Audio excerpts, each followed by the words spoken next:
Helpdesk da vida. Boa noite, como posso ajudá-lo? Oi, o som tá bem ruim pra mim, eu não sei se tá pra você também. Tá ruinzinho o som? Não, agora melhorou. Agora melhorou. Era a chamada que não tava fechando direito. E aí, como é que você tá? Eu tô bem, Eu tô tô bem, indo, na verdade. tô bem. Não E aquela risada, acredito. né? É, tô bem. É verdade, você tá rindo, mas é de nervoso, né? Não, essa semana eu tô mais tranquila, eu consegui acabar o primeiro semestre da faculdade, então agora eu tô mais tranquila. Semana passada eu tava bem agitada. Que faculdade você está fazendo? Engenharia agronômica. Peraí. Você é a minha moderadora do TikTok, não é? Gente, eu Ah, olha só. Só me diz uma coisa. E as abelhas? As abelhas sofreram bastante aqui na minha cidade. Nevou aqui no final, não, no início desse mês. E aí a gente tem que dar um jeito, né? Alimentar elas, colocar aquecedor. Aí eu tenho um amigo que tem mais caixas até do que eu. E ele tá fazendo uns projetos para testar diferentes tipos de aquecedores para elas. Até agora tá dando certo. Qual que é a Não temperatura? morreram. Peraí, ó, você tá ouvindo a live de outro lugar também, não tá? Eu acho que não. Não, porque eu ouvi minha voz também, mas tá bom, vamos lá. Qual que é a temperatura ideal para as abelhas? Então, abaixo de 22 já começa a ficar complicado. Entendi. Mas 25, 27, 30 tá de boa. Não Como é pode que... ser muito elevado também, porque a cera daí derrete, né? Mas essa temperatura tá tranquilo. E como é que elas fazem no inverno? Elas ficam na colmeia juntinhas? Quando é muito frio, elas ficam todas em volta do ninho tentando aquecer o máximo, porque a prioridade ali naquele momento são as crias, né? Entendi. E quando tá chovendo também elas não saem. Por isso que é bem prejudicial para quem produz mel, porque quando elas ficam dentro das caixas, elas ficam só consumindo e não produzem nada. Entendi, porque elas têm um consumo próprio de mel, né? Aham. Na verdade é para elas, né? A gente pega porque a gente é metido. Aí vem uma pergunta. Se a gente pega o mel das abelhas, como é que elas sobrevivem? Como é que elas se garantem? Então, a gente não pode pegar todo o mel das abelhas, senão elas não sobrevivem. Tudo bem, mas assim, elas, com o tempo, elas foram domesticadas a ponto delas produzirem mais mel do que elas precisam porque elas sabem que vai ser roubado? Ah, uma boa pergunta. Então, eu acredito que não, que a gente só pega admitido mesmo, porque tanto é que quando a gente tira o mel das abelhas, a gente alimenta elas com um substituto artificial. E aí depois a gente não pode mais pegar daquela caixa porque vai deixar de ser mel, né? Você tá dando xarope de água e açúcar, elas vão colocar no favo e não tem como tu vender como mel. Então eu acho que elas produzem por sobrevivência mesmo e a gente tem que ter senso, entre aspas, e pegar só o que a gente sabe que é possível. Então você tá falando pra mim que quando a gente pega o mel da abelha, a gente a gente substitui com outra coisa? Então, ai, não sei se todas as profissões são assim, mas uma coisa que eu aprendi fazendo técnico e agora fazendo a faculdade na mesma área é que tudo nessa área responde com depende. Depende. É muito importante alimentá-las com xarope, muito importante. Tem pessoas que são extremamente contra, que Hum. dizem que a gente só tem que cultivar plantas, que a gente sabe que elas conseguem pegar néctar nessa época do ano e fazer tudo de forma natural. Porém, é complicado para muitas pessoas. Então, no inverno, a gente alimenta elas sim com um substituto. No verão, que é a única época que a gente tira mel, que é finalzinho da primavera e início até o final do verão. Uhum. não tem tanto problema com isso, porque tem muita oferta de néctar, muita oferta mesmo. Pelo menos aqui na minha região, sim. Então, tipo, a gente não pega as caixas de abelha, eu tô falando daí no caso das abelhas com ferrão, né? Abelha sem ferrão, completamente diferente. Mas as caixas de abelha com ferrão, a parte de baixo, os favos são muito mais altos e ali tem tudo misturado. Tem, não misturado, mas naquela parte tem de tudo. Tem cria, tanto cria nascente quanto ovo recém-colocado. Tem pólen, tem mel, tem néctar sendo maturado para virar pólen, para virar mel. Tem de tudo ali embaixo. E na parte de cima, que é a parte que a gente só coloca na época que as floradas estão começando a aumentar, porque não adianta a gente manter melgueira também o ano inteiro, que é muito espaço, e aí elas não conseguem aquecer. Então a gente também tem que se preocupar com isso. Quando a gente coloca a melgueira em cima, o que vai em cima é só néctar para virar mel. Então quando a gente tira uma melgueira para colher o mel, que normalmente a gente colhe 3 vezes na safra, na outra semana, se tu for lá e colocar outra melgueira, pouquíssimo tempo depois já vai estar cheio também, porque a oferta é muito grande. Então no verão não tem tanto esse problema, mas no inverno é muito importante alimentar elas com alimento artificial. E daí me vê uma pergunta muito muito importante aqui para mim. Eu tô me ouvindo. Eu tô me ouvindo. Não sei por quê. Será que é porque tava no alto-falante? Talvez. Parou? Parou. Agora parou. Legal. O que é uma melgueira? Então, eu tava falando, a parte de baixo, que é essa parte que eu falei que contém tudo, a gente chama de ninho, que é onde a rainha fica fazendo postura.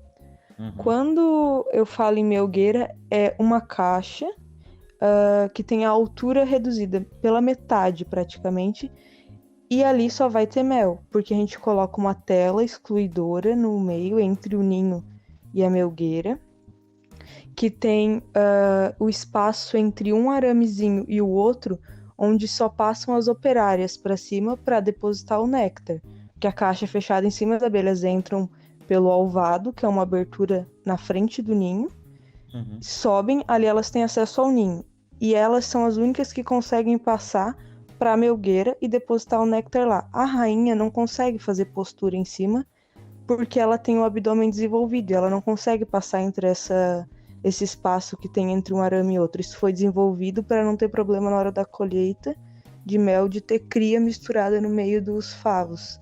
Então, na melgueira só tem mel, e é a parte que a gente retira na hora da coleta. Conta um negócio pra mim, há quantos anos a gente usa essa tecnologia? Porque é um puta do invento, né? Da tela excluidora? Eu não vou saber te responder, mas já deve ter uns anos, porque a apicultura ela já é muito desenvolvida, já tem muita pesquisa em cima, e tem muita coisa que já foi descoberta nessa área que a gente não está nem perto ainda na criação de abelhas sem ferrão. Tem pouco investimento, porque a apicultura, querendo ou não, é mundial, né? As abelhas sem ferrão são nossas, são só do Brasil e as pessoas nem conhecem ainda. Me conta essa história aí de abelha sem ferrão. Então, elas são maravilhosas. A gente tem mais de 400 espécies no Brasil de abelhas que são nossas, só temos aqui. E elas têm um sistema de produção bem diferenciado das abelhas apis, que a gente chama, são abelhas com ferrão. E o que dificulta é que elas produzem menos, as populações são menores e ainda não foi desenvolvida uma forma tão fácil de coletar o mel como foi feito para as apis, porque as apis é teoricamente fácil colher mel, porque tu chega no apiário, coloca fumaça, tira a melgueira inteira e leva para a casa do mel e lá extrai o mel. As abelhas sem ferrão, o mel delas é depositado em potinhos de cera. Antigamente era tirado com seringa, potinho por potinho. Hoje eles têm alguns equipamentos que trabalham com sucção um pouquinho mais rápido, mas mesmo assim ainda não tem investimento nessa área, então é bem complexo. E as abelhas sem ferrão, como eu estava falando, elas têm 400 espécies e cada espécie produz um mel diferente, independente da florada. E aí cada espécie com cada florada produz um mel ainda mais diferente. Então é uma variedade que a gente não tem nem como contar.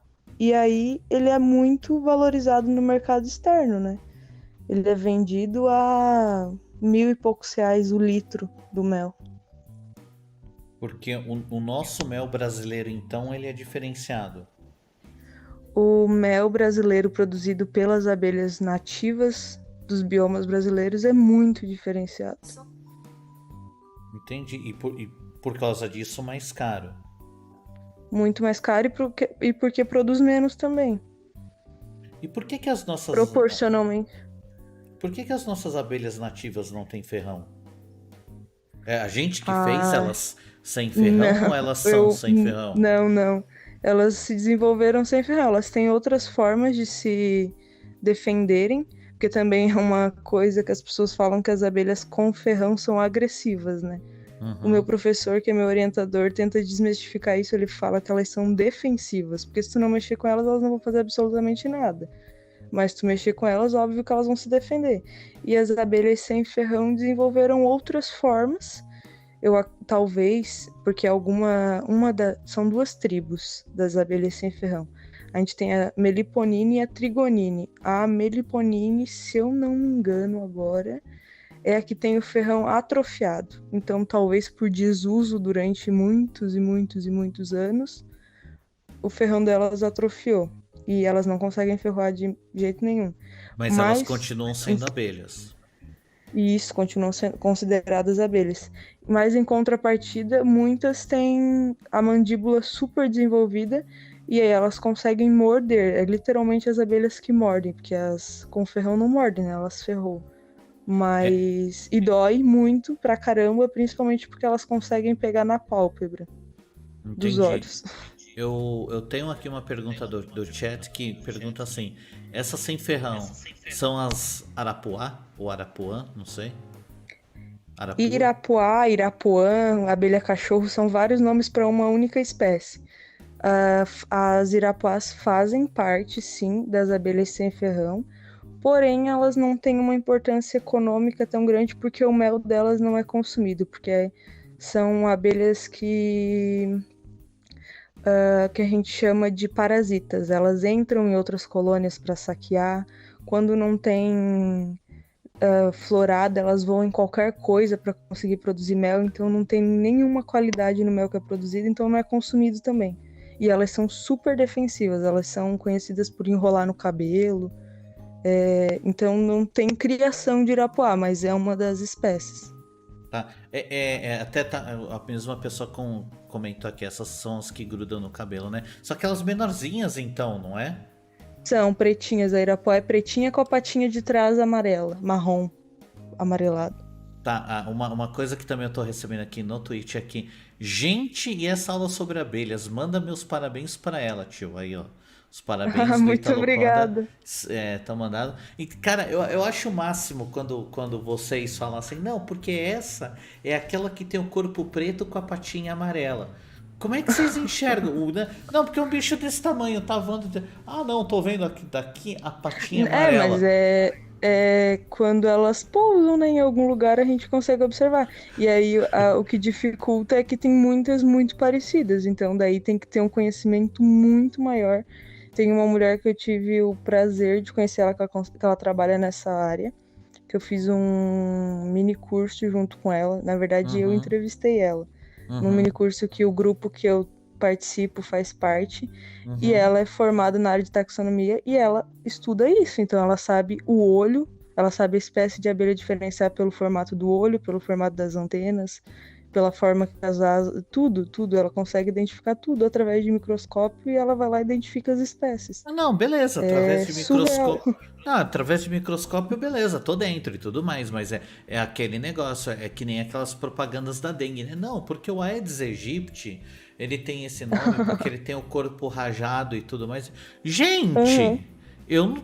Ninguém Ah, vai não. ver, não. Ah, ali o corpo rajado é dengue. É uma porra de um mosquito. Ele vai morrer, seu. Não, mas eu confesso que pra mim ainda é uma das coisas que é muito difícil é essa questão de identificar. Tanto é que eu que administro o Instagram do grupo que eu faço parte, Hum, e sempre a gente recebe lá foto, e normalmente é umas fotos bem desfocadas, o que piora uhum. muito, perguntando, que espécie de abelha é isso? O que que é? Nem, às vezes nem é abelha.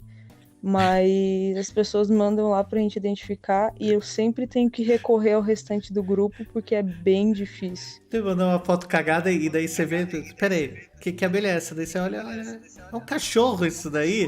Não é nem uma abelha. Então, olha o O tamanho. marimbondo, às vezes é uma mosca, porque além dessas abelhas que eu falei, que são Hum, 400 espécies, tem outra questão, porque tem uma parte desse número que são abelhas sociais, então que tem um valor econômico que as pessoas criam em casa em caixinhas, como eu tenho, e são criadas em caixas como as apis. Só que tem um número ainda maior de abelhas que são consideradas solitárias. Então, é uma abelhinha considerada assim, uma colônia são 10 abelhas, porque teve a fêmea que colocou os ovos e ela abandona o ninho depois de colocar os ovos. Então, é mais difícil ainda identificar, porque daí são bem diversas. E Aliás, os formatos. você falou de marimbondo, o Carvalho aqui tá falando a importância do marimbondo. Fique sabendo que ele é um bicho protegido por lei. Sim, e tem que tomar bastante cuidado, porque eu faço. Daí não sei responder sobre isso, mas a gente sempre avisa muito pelo Instagram e quando eu converso com as pessoas que tem pessoas que matam os enxames, né? Eu tenho o meu colega que mora na mesma cidade que eu. A gente captura esses enxames porque eles podem trazer risco para as pessoas também, né? De abelhas, no caso. Tá, eu tenho E algumas tem pessoas. perguntas. Assim, eu sou da cidade de São Paulo. Eu não faço, Certo. eu não sei a diferença. Se bem que isso não é de fato de ser de São Paulo, de fato isso é ignorante mesmo. Eu não sei a diferença do marimbondo para uma vespa. Eu sempre ouvi, marimbondo, marimbondo. Eu não sei qual que é. Eu vou literalmente agora no Google aqui procurar marimbondo para ver qual que é, porque eu não faço ideia do que é. E a minha pergunta, na verdade, é por que que ele é protegido? Então, essa pergunta eu não sei responder. Eu também confesso que eu não sabia que o marimbondo era protegido por lei. Ó, eu tenho outra coisa pra dizer. Aqui, ó, eu coloquei marimbondo no Google e a primeira coisa que vem é vespa. Então é o mesmo bicho. Se eu não me engano, sim. Posso estar Ente- muito enganada. Entendi. Não, e você falou também de abelha, abelha social e tudo mais, né? Qual que é a sacada? Tipo, a social é a que a gente usa pra alguma coisa e a As antissocial, ela fica no sociais, as celular o dia inteiro. sociais, Ah. não é bem isso. As sociais são as que formam colônia, que tem uma rainha que vai colocar os ovos, que tem o zangão que vai fecundar a rainha, que tem as operárias que vão fazer os serviços, que vivem em sociedade ali dentro daquela caixinha. Uhum. As abelhas solitárias são abelhas que vivem sozinhas. Em algum momento da vida, a fêmea vai parar, vai colocar os ovos e ali vão ter novas abelhas, mas ela não vive com outro, ela trabalha e coloca os ovos. Não é que nem as abelhas sociais que têm essas funções são separadas, que tem uma abelha só que coloca os ovos e as outras trabalham e trazem alimento e constroem e aquecem e limpam e fazem tudo. Eu pensei que todos eram Mas sociais, essas então. abelhas, não. Mas essas abelhas solitárias não produzem mel. Porque o mel é produzido porque tem como ter um tempo, né? Para ele perder água e aí poder ser considerado mel. Essas abelhas solitárias consomem o néctar porque elas também não têm como construir um local para armazenar néctar. Então elas coletam e consomem e não produzem mel. Eu juro pra você. Vamos lá. Vamos lá. Eu tô Vamos ali. lá. Eu tô ali, na feira comendo um pastel, aí eu tô ali, tem um caldo de cana e tudo mais, tem umas abelhinhas. Aquelas abelhinhas, a probabilidade maior é delas ser dessas sociais ou das solitárias, das antissociais? Eu acho, aí depende, porque São Paulo vai ser. Depende do local que você vai estar, né? Mas é bem mais provável que sejam sociais, porque a quantidade é muito maior, né? Hum, Nas nativas, são 6.000 abelhas por caixa, nas abelhas apis, que também são consideradas sociais, pode chegar até 100.000 indivíduos por caixa. Então é abelha pra caramba. me E a parece. apis que eu falo, que é com ferrão, é exatamente aquela abelhinha do desenho, listradinha, amarelo e preto, exatamente aquela. Aí as outras é mais complicado de identificar. Entendi, entendi. Ah, porque a abelhinha, oi, eu sou abelhinha, fofinha, bonitinha, buzz buzz e beleza, né? Mas aí E te depois você tem. ferroa, porque daí é apis. É, não, até aí beleza. O foda é quando é uma vespa, né? Que, É, que daí. é, E que é... então, essa é outra curiosidade. Aí eu não sei se isso se aplica para todas as vespas, mas eu acredito que sim. A abelha apis, que é a que tem ferrão, ela te ferroa uma vez só, cada abelha, e acabou. Porque ela tem as bolsas de veneno do ferrão dela presas ao intestino. E o ferrão dela é desenhadinho assim como se fosse uma faca. Então, Uhum, quando ele entra na tua pele, ele não consegue mais sair, porque ele gruda lá dentro. E quando uhum, ela levanta voo, ela rompe o próprio intestino, então ela morre. uhum, As vespas e os marimbondos têm o ferrão liso, como o da rainha das abelhas apis. Então hum. elas ferroam quantas vezes elas quiserem, uma só.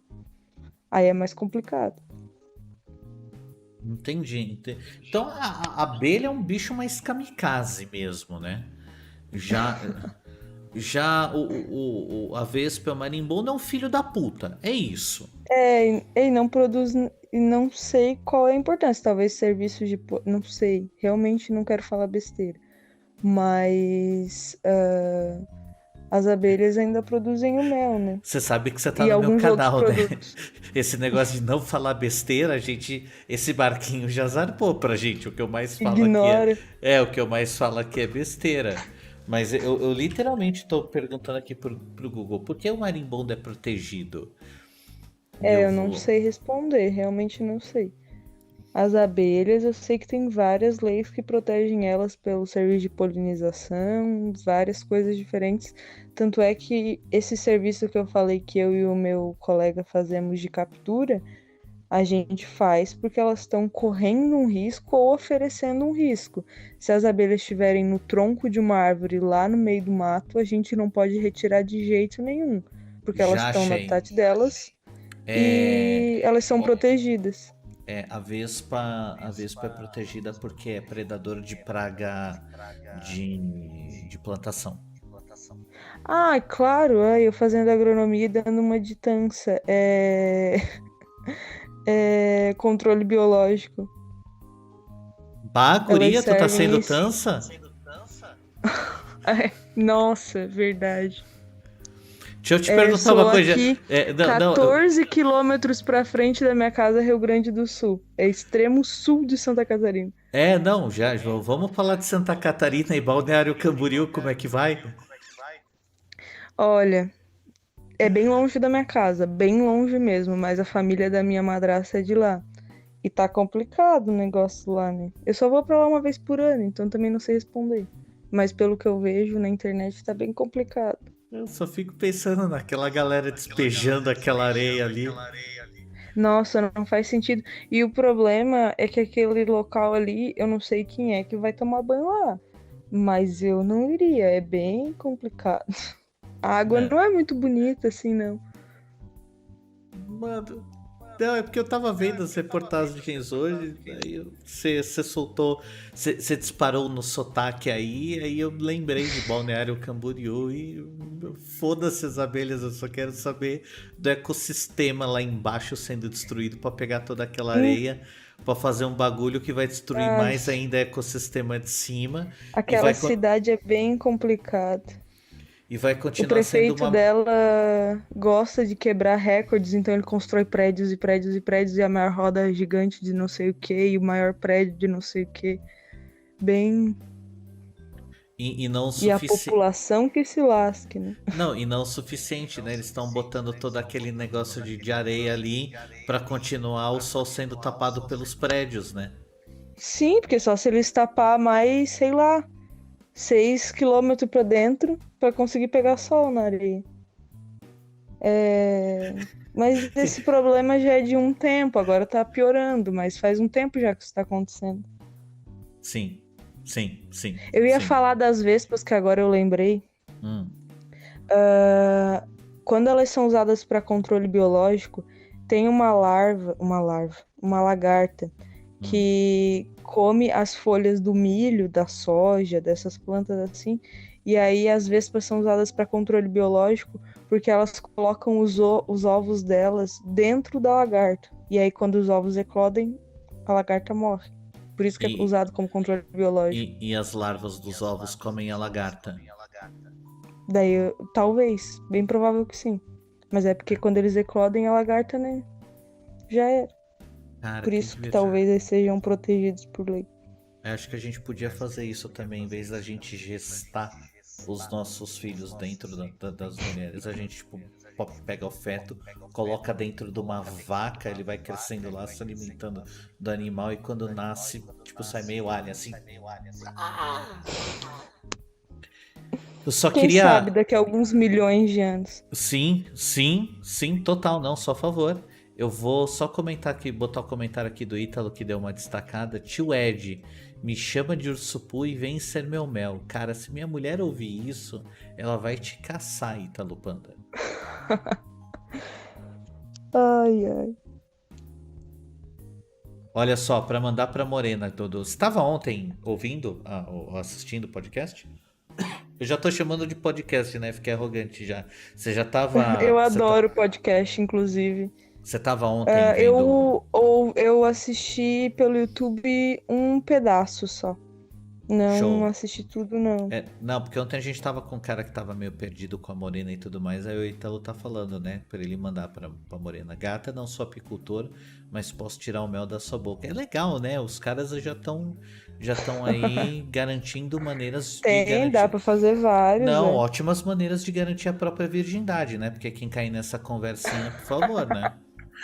Ai. Escuta, eu vou passar para a próxima pessoa. Foi muito divertido falar de abelhas e vespas e marimbondos and bees and hornets and wasps.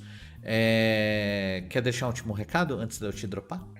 Só agradecer mais uma vez pelo espaço, por poder falar sobre esse assunto que para mim é muito importante, que eu gosto muito de falar, como a gente pôde ver, né? Que eu não parei de falar. Olha, foi quase meia hora. Pois é, e eu nem percebi. Mas é que quando eu engato ali a primeira, tchau. Eu sei como é que é.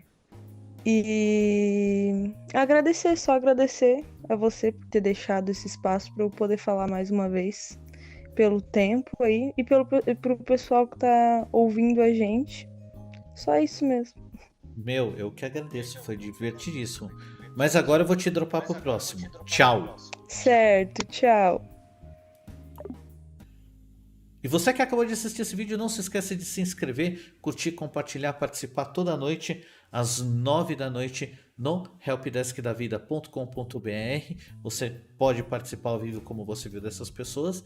E nos vemos em outro vídeo.